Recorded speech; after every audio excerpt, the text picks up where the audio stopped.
Shalom, shalom, puji nama Tuhan.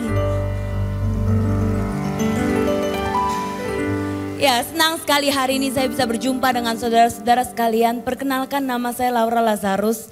Nama yang diberikan oleh orang tua saya semenjak saya lahir. Kebayang ya, terlahir begitu lahir namanya aja udah Lazarus. Berarti kita udah tahu bahwa ini orang, ya orang Kristen. Lazarus artinya orang yang sudah mati dibangkitkan. Dulu saya gak mengerti arti meaning nama ini. Tapi sekarang saya percaya bahwa di dalam Tuhan tidak ada yang kebetulan. Di dalam Tuhan, rencana Tuhan indah untuk anak-anaknya, saudara. Oke, sebelum saya lanjutkan ke depan, saya pertama-tama terima kasih pada Tuhan yang boleh membawa saya hari ini ke tempat ini. Dan terima kasih buat Bapak Obaja, Bapak Gembala, Ibu, untuk Bapak Budiono dan juga Ibu. Dan juga tadi Cantik yang boleh menjemput dan memberikan kami hospitality yang begitu luar biasa. Dan thank you untuk saudara-saudara semua yang boleh mengizinkan saya hari ini ada di tempat ini. Kota Solo merupakan kota yang buat saya penuh dengan kenangan. Saya gak akan pernah melupakan kota ini. Kenapa? Karena di kota inilah akhirnya saya bisa melihat kebesaran Tuhan yang tidak akan pernah meninggalkan anak-anaknya. Mungkin memang pada waktu itu orang melihat, wah ini kecelakaan. Kebayang saudara, dari kecil sampai besar, saya kepingin sekali jadi pramugari.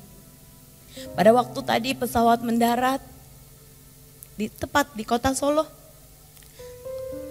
refleks air mata saya netes. Kenapa? Karena ternyata hidup saya berubah.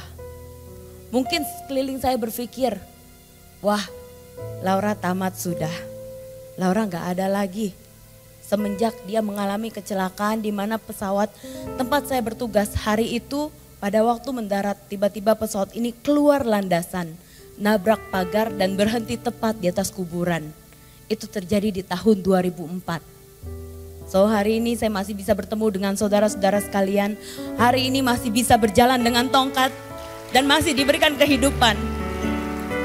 Ini semua hanya karena kebaikan Tuhan saja. Ketika pesawat ini mendarat yang tadi keluar landasan berhenti di atas kuburan. Pada waktu itu ada penumpang kami, dia menjadi wartawan. Dia wartawan ANTV. Sebenarnya hari itu dia cuma mau kasih lampu untuk penumpang jalan. Untuk kasih lihat karena keadaan gelap sekali. Sangat gelap. Jadi pada waktu dia nyalain lampu ternyata dia pun kaget. Kalau pesawat ini sudah mengalami kecelakaan. Ketika orang tua saya berlutut, dia dikabarkan, ibu tabah ya bu, anak ibu ngalamin kecelakaan. Dan sekarang anak ibu hilang. Dan hari itu ketika orang tua saya dengar kabar seperti itu, dia langsung berlutut dan minta tolong Tuhan. Tolong topangkan tanganmu Bapak, anakmu tidak akan jatuh tergeletak. Dan apa yang terjadi saudara? Hari itu Tuhan kirimkan bapak-bapak mau rapiin mayat.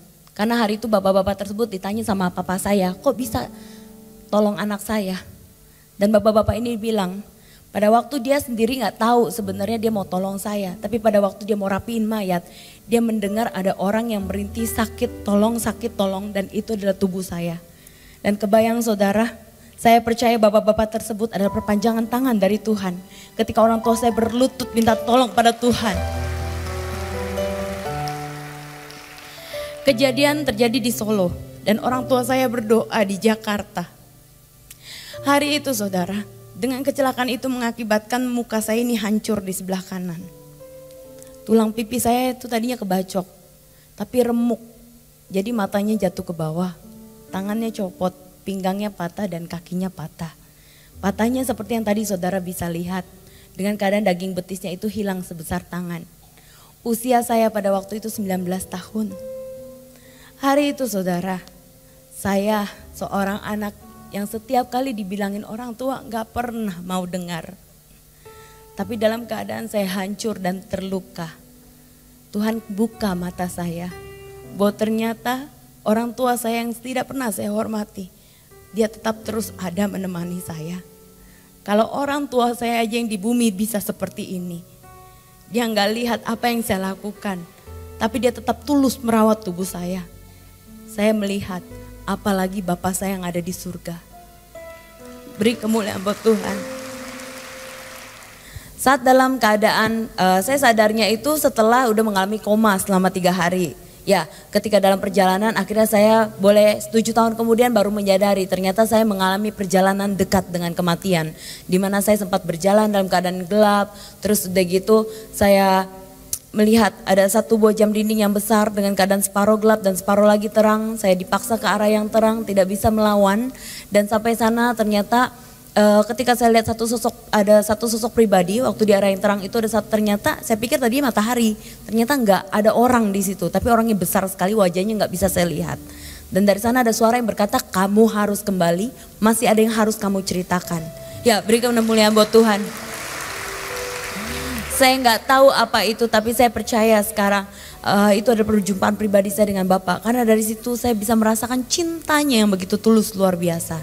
Nah, singkat cerita ketika saya terbangun, saya ada di ruang ICU dan mama saya terus panggilin nama saya. Kalau saudara bisa lihat ini keadaan kaki saya, di tengah-tengahnya itu ada putih-putih ya.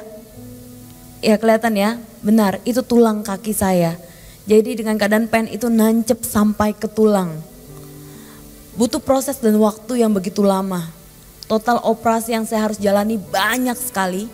Di bagian wajah saya ini 5 kali, tangan saya copot, kembali pinggang udah lebih baik, kaki dari 2004 sampai 2017 bulan Juni kemarin 19 kali.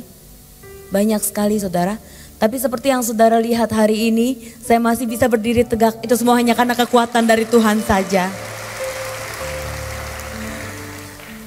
Apa yang Tuhan buat dalam hidup saya memang gak mudah untuk saya bisa memahami saudara. Tapi saya selalu ingat ketika dalam keadaan saya down, ketika dalam keadaan saya lemah, ketika dalam keadaan saya gak mampu lagi untuk menatap orang yang melihat saya. Saya cuma bilang, Ma, aku tuh dari kecil kepengen gede jadi pramugari. Tapi sekarang aku cuma terbaring lumpuh di atas ranjang. Apa yang harus aku lakukan?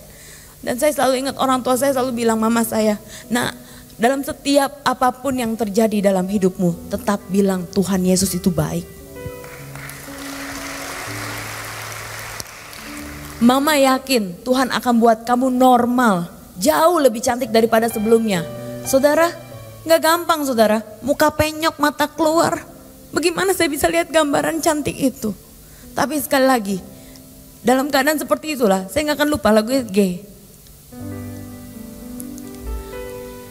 Saya ingat sekali dulu orang tua saya bilang, udah mending kamu nyanyi deh daripada kamu nangis terus. Daripada ngomongnya mati terus dia bilang. Saya ingat lagunya kayak gini. Dari semula telah kau tetapkan hidupku dalam tanganmu, dalam rencanamu Tuhan.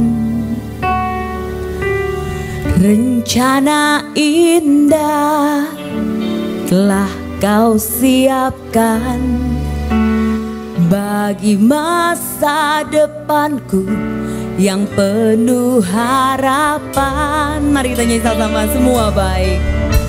Semua baik, semua baik.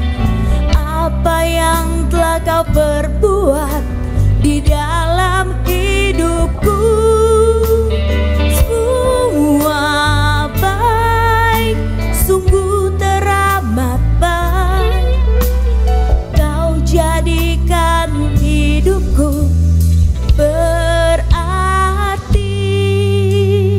Jadi gak ada yang jahat, gak ada rancangan Tuhan yang gagal. Semuanya baik untuk anak-anaknya. Beri kemuliaan buat Tuhan. Kalau dulu saya selalu mempertanyakan, Tuhan, bisakah engkau menolong aku? Bisakah aku berjalan kembali? Bisakah aku bisa sembuh? Aku gak mau begini Tuhan. Bisakah engkau menolong aku? Tapi hari demi hari berjalan. Dan di situ akhirnya saya mendapatkan. Daripada saya sibuk nanyain kemampuan Tuhan. Kenapa gak saya puter pikiran saya. Daripada nanya seperti itu, mendingan pikir. Apa yang gak Tuhan sanggup untuk lakukan? Kalau orang lumpuh dia sanggup untuk buat berjalan. Saya yang sudah ditumpuk-tumpuk dengan mayat Tuhan sanggup untuk hidupkan kembali. Orang mati bisa sanggup Tuhan untuk bangkitkan. Apalagi permasalahanku, itu terlalu kecil buat Tuhan. Dari situlah saudara, akhirnya saya mengalami perjumpaan pribadi dengan Tuhan. Banyak hal yang saya boleh terima, boleh dengan cepat di multimedia. Apa saja yang dialami, saya mengalami perubahan pikiran saudara. Yang tadi daripada terus ngeluh, mendingan mengucap syukur dalam segala hal. Karena itulah yang dikehendaki oleh Tuhan. Dulu saya minder sekali saudara. Untuk bertemu dengan orang aja saya malu sekali. Tapi kenapa saya harus pikir kayak gitu? Kebenaran firman akhirnya dibukakan. Apa saudara? Karena Tuhan membuat kita itu berharga. Dan kita itu kepunyaan Tuhan. Jadi ketika Tuhan katakan, kamu keberhargaannya aku. Kamu kepunyaanku. Kenapa kamu harus minder? Nah semenjak itu akhirnya saya putuskan, oke Tuhan, aku mau keluar untuk bersaksi, untuk melayanimu. Tidak peduli badanku harus, bahkan kaki harus nyeret-nyeret. Kaki saya sempat kecil saudara, dengan keadaan tulangnya itu tulang kaki itu benar-benar tadinya diangkat sama dokter. Terus diimplan dari Amerika, dipasang. Karena kaki nggak dipakai buat jalan, nggak boleh buat jalan, jadi kakinya kecil. Sampai nyeret jalan pakai tongkat. Berkali-kali saya jalan pun jatuh dengan tongkat ini. Tapi saya pikir yang bermasalah kan kaki saya. Anggota tubuh saya yang lainnya nggak apa-apa. Jadi ya it's okay. Asalkan bagian tubuh saya yang lain masih bisa memuji Tuhan. Kenapa saya harus minder? Ya beri kemuliaan buat Tuhan. Tuhan melihat hati saudara. Tuhan melihat hati ketika saya mau melayani untuk Tuhan. Tuhan terus provide. Tidak pernah dibiarkan kekurangan saudara. Hati saya diubahkan. Yang tadinya kalau ngomongin sama orang tua, apa sih? Lebih galak. Bayangin, setiap kali ngomongin sesuatu saya lebih galak. Tapi akhirnya hati saya diubahkan. Dan ketika benar saudara firman, ketika kita hormat sama orang tua, rejeki, itu berkat, umur panjang, itu benar-benar tercurah. Boleh gambar selanjutnya? Yuk, dengan cepat. Next. Ini operasi wajah saya saudara yang kelima kalinya. Jadi dokter taruh plat metal seumur hidup saya di bagian pipi sebelah kanan. Ya jadi saya kalau ke airport tadi bunyi, ya bunyi. Tapi kalau dipikir dari ujung rambut telapak kaki semua jahitan. Tapi kalau pikir-pikir sekarang gak jelek lah ya. Gak jelek ya. Nanti kalau saudara mau lihat saya dari deket, hidung, kepala semuanya jahitan saudara. Boleh gambar selanjutnya? Ini dia ketika saya duduk di kursi roda, yang tadi mama udah di makeover sekarang ya. Kalau dulu pacinku habis orang selalu nanya saya ini orang apa? Mama Chinese, papa Chinese, Manado, Ambon, Belanda. Nah bulenya kena adik saya kena Cina Manadonya gitu ya. Jadi mukanya kayak gado-gado saudara ya. Jadi pada waktu ketika saya duduk di kursi roda ini, Tuhan pulihkan hubungan kami. Saya minta maaf sama orang tua saya dan yang membuat saya kaget adalah orang tua saya maafin saya. Maaf saudara, punya anak lumpuh umur 19 tahun gak gampang loh. Tapi dengan kasihnya, dengan tulus merawat tubuh saya. Di situ saya melihat bahwa teladan jauh lebih berbicara daripada kata-kata saudara. Boleh gambar selanjutnya? Perubahan hidup, itulah yang saya alami. Banyak sekali yang saya terima dari Tuhan saudara. Ketika kita sungguh-sungguh setia sama Tuhan, dia gak akan pernah ninggalin anak-anaknya saudara. Tuhan kita adalah Tuhan yang sungguh luar biasa saudara. Ya beri kemuliaan buat Tuhan. Boleh gambar selanjutnya? Ketika saya pulang ke Indonesia, sahabat-sahabat saya datang menyambut saya saudara. Saat itu hati saya hancur sungguh hancur. Tapi ternyata dari kecelakaan itu Tuhan memberhentikan saya. Dari jadi pramugari manusia, dipindahkan untuk jadi pramugarinya Tuhan Yesus sendiri. Tetap berkeliling, tetap bukan hanya seluruh Indonesia toh saudara. Sampai bangsa-bangsa. Sampai kemarin, ya beri kemuliaan buat Tuhan. Boleh gambar selanjutnya? Foto saya sebelah kiri sebelum kecelakaan, sebelah kanan setelah kecelakaan. Cantikan mana masing-masing sendiri jawab dalam hati ya. Boleh gambar selanjutnya? Gak ada yang berubah saudara.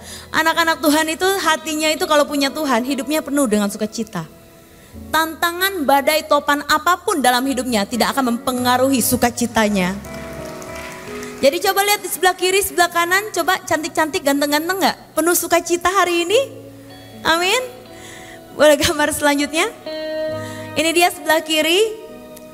Ini buku yang saya tuliskan. Saya gak pernah bisa nulis buku, tapi ya lewat jalannya Tuhan dan saya mau dibentuk melayani untuk Tuhan. Melalui buku ini saya terima banyak sekali surat saudara.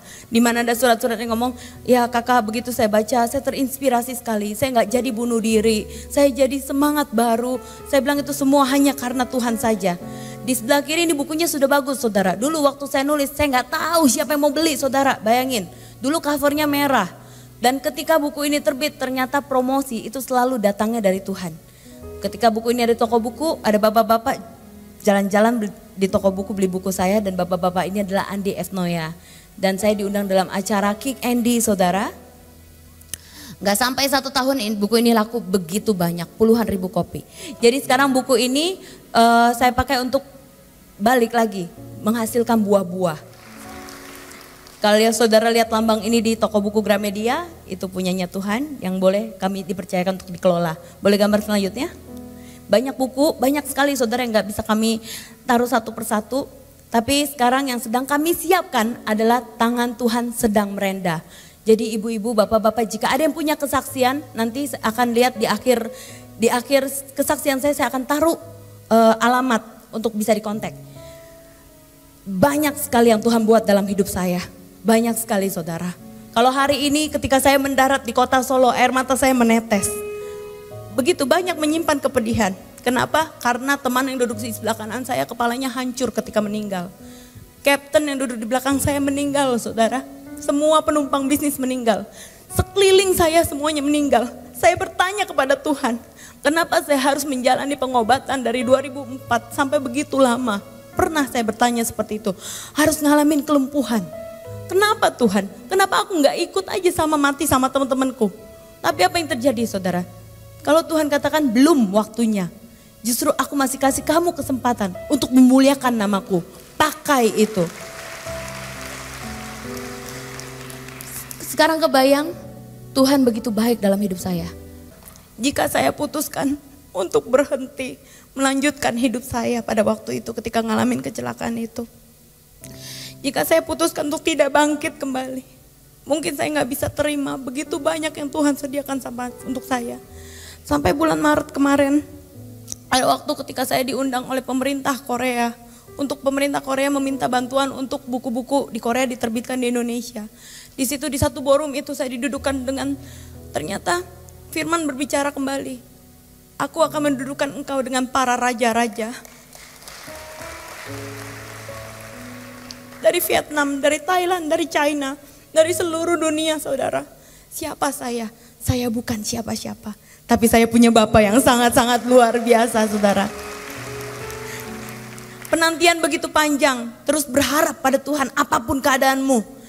Dan ketika tanggal 27 kemarin, 27 Maret kemarin, Tuhan kasih saya hadiah yang sungguh luar biasa. Apa saudara? Waktu saya doa, selesai doa, pada waktu hari saya ulang tahun tanggal 25 Maret, terus udah gitu saya diingatkan, ayo minta hadiah. Terus saya bilang, ya Tuhan, izin deh. Semuanya udah engkau kasih, mau minta hadiah apa gitu kan. Terus cuma saya bilang, Tuhan gini deh, kasih tahu aku gimana caranya untuk bisa menyenangkan hatimu. Kalau aku dapat itu, aku udah seneng. Tanggal 27 Maret saudara, ketika pada waktu ketemu dokter, dokter bilang hasil CT scan saya di kaki, dia bilang gini, Laura, ini hasil CT scan kamu sudah membuahkan hasil yang baik. Jika Tuhan izinkan tahun ini bukan hanya saja bisa berjalan, tapi kamu bisa menari dan juga berlari. Hari ini yang mau saya katakan kepada saudara, apapun keadaanmu, apakah Tuhan yang saya sembah dengan Tuhan saudara adalah Tuhan yang sama? Kalau Tuhan yang sama, apapun yang terjadi dalam hidup saya, mujizat, keajaiban, itu juga pasti terjadi kepada saudara-saudara sekalian. Jangan pernah berhenti untuk berharap. Dalam keadaan apapun, saya ingat lagu yang terakhir, saya ingat. Hidup ini adalah kesempatan. Hidup ini untuk melayani Tuhan. Jangan sia-siakan waktu yang Tuhan beri. Hidup ini harus jadi berkat. Bisa ya sama-sama kita nyanyikan ya. Oh Tuhan, pakailah hidupku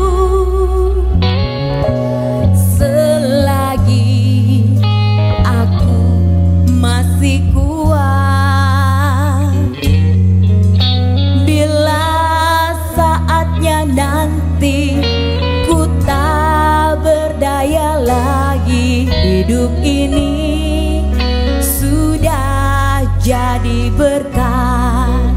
Jadi kalau hati saya sesek saudara ketika sedang dalam keadaan apapun yang saya alami kesesakan, saya cuma nyanyi, saya tahu hidup ini hanya untuk melayani Tuhan. Jadi ini cuma pelayanan. Yuk, boleh gambar yang terakhir, apakah masih ada? Ini dia saudara, untuk bisa kontak saya, saudara jangan sungkan untuk kontak saya. Yang pasti kami sedang membuat buku-buku tentang kesaksian, di mana buku itu akan dijadikan satu tentang tangan Tuhan sedang merendah. Jadi jangan simpan kesaksian, ayo kita bagikan biar nama Tuhan dimuliakan.